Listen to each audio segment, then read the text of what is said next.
তাহলে প্রথমে কি বলছে নাম কি মানে একটা স্টুডেন্টের নাম একজন লোকের নাম সে কি করছে জয় একটা ত্রিভুজ এঁকেছে কিন্তু তার বাহুগুলো পরিমাণ চিত্রের চেয়ে ভিন্ন মানে সে যে চিত্রটা আঁকছে এখানে আমাদের বইতে যে চিত্র দেওয়া আছে এই চিত্রের চেয়ে কি ভিন্ন তারপর কি বলছে চিত্রে বসানো পরিমাপ দেখে বলতে হবে ত্রিভুজের বৃহত্তম কোণ কোনটি এখন এখানে একটা চিত্র দেওয়া আছে এখানে একটা কি চিত্র দেওয়া আছে এই চিত্র দেখে আমাদের বলতে হবে যে এখানে বৃহত্তম কোণ কোনটি এটা বের করতে হবে আমাদের এটা সহজ আমরা প্রথমে কাজ হলো আমরা আগে চিত্রটা আঁকি আমরা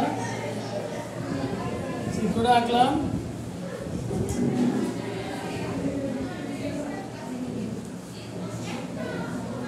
চিত্র হলো কি এ বি সি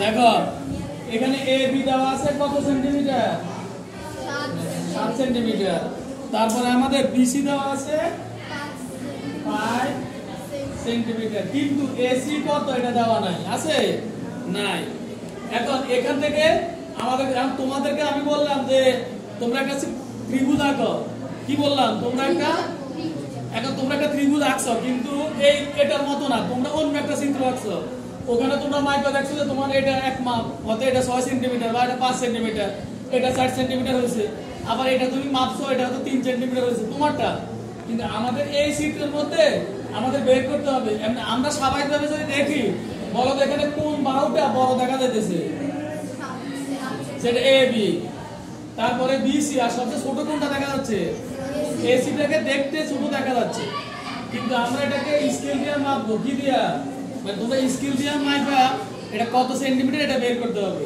কি দিয়ে মাপবা স্কেল মানে এই স্কেল দিয়া মাপ দিয়ে কত সেন্টিমিটার এটা বের করবা মানে তুমি যে খাতা আঁকছো ওটা তাহলে আমাদের প্রথম কাজ হচ্ছে যেটা দেওয়া আছে আমাদের কি লিখবো আমরা দেওয়া আছে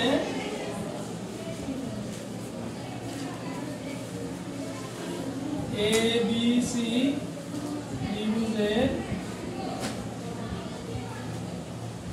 এ বি সমান 7 সেন্টিমিটার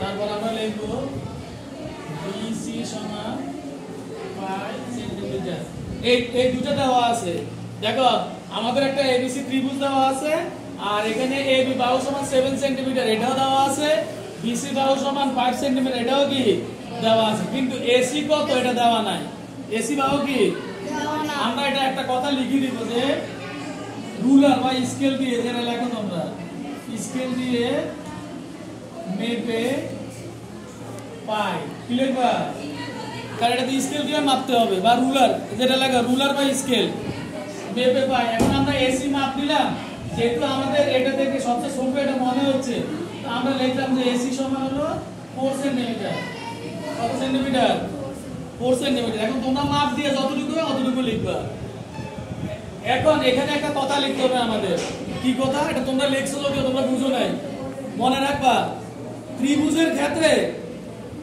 তিনটে বাহু থাকে কোন থাকে কয়টা এদিকে তাকাও একটা ত্রিভুজে বাহু থাকে তিনটা কোন কয়টা তিনটে এখন ওই ত্রিভুজের মধ্যে যদি এমন হয় কোন একটা বাহু বড় থাকে তাহলে বুঝতে হবে ওই ত্রিভুজে একটা কোণ বড় আছে কি বলছি আমি একটা কোণ বড় যদি তোমরা একটা ত্রিভুজ আঁকছো বা একটা ত্রিভুজ দেওয়া আছে এখন দেখো যে ওই ত্রিভুজের মধ্যে একটা বাহু দেওয়া আছে সবচেয়ে বড় মানে বাকি দুটোর চেয়ে ওই বাহুটা কি তাহলে বুঝতে হবে যে এই ত্রিভুজে যে তিনটা কোণ এর মধ্যে একটা কোণ আছে সবচেয়ে বড় মানে বাকি দুই কোণ থেকে ওই কোণটা কি বড় কিন্তু এই কথাটা তোমরা লিখবা যে আমরা জানি কি লিখবা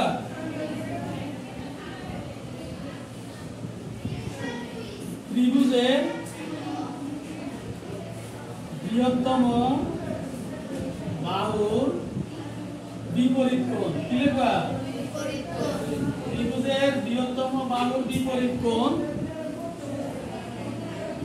বৃহত্তম হয় দেখো এটা বুঝছো কিনা তো বোঝা আমি যে কথা বললাম মানে আমরা জানি একটা ত্রিভুজের বৃহত্তম বাহু যে থাকবে তার বিপরীত যে কোণটা থাকবে ওই কোণটা সবসময় কি হবে বৃহত্তম মানে বড় হবে সব সময় এখন দেখো এই ত্রিভুজটা হলো এটা আমরা লাল কালি দিয়ে তাহলে বুঝবে দেখো এ বি সবচেয়ে বড় বাহু। দেখ এই বাহুর সাথে এখানে এই কোণটা আছে, এটা আছে, কিন্তু এই কোণ এই বাহুর সাথে না, এটা বিপরীত। এই বিপরীত কোণ কোনটা? সি কোণ। কি কোণ? সি কোণ। এই সি কোণ হবে সবসময় কি কোণ? বড় কোণ। মানে এটা বিপরীত কোণটা সবসময় কি হবে? বড় হবে। মনে থাকবে এবার? তাহলে আমরা কি লিখব? বৃহত্তম বাহুর বিপরীত কোণ সবসময় কি হবে? বৃহত্তম হবে। এখন আমরা কি লিখব তাহলে? সুতরাং এ বি সি ত্রিভুজে বৃহত্তম কোণ হবে অ্যাঙ্গেল এসিবি। কি লিখব? তাহলে আমরা কি লিখব? যে এবিসি ত্রিভুজের বৃহত্তম কোণ হবে অ্যাঙ্গেল এসিবি, অর্থাৎ সি কোণ হলো সবচেয়ে বড় কোণ। সি কোণ হবে সবচেয়ে কি সহজ না? তাহলে আমাদের কি বের করতে বলছে? সবচেয়ে বৃহত্তম কোণ কোনটি? আমরা লিখবো যে এসিবি কোণ হচ্ছে সবচেয়ে বৃহত্তম কোণ। মনে থাকবে সবার? ঠিক আছে, ধন্যবাদ।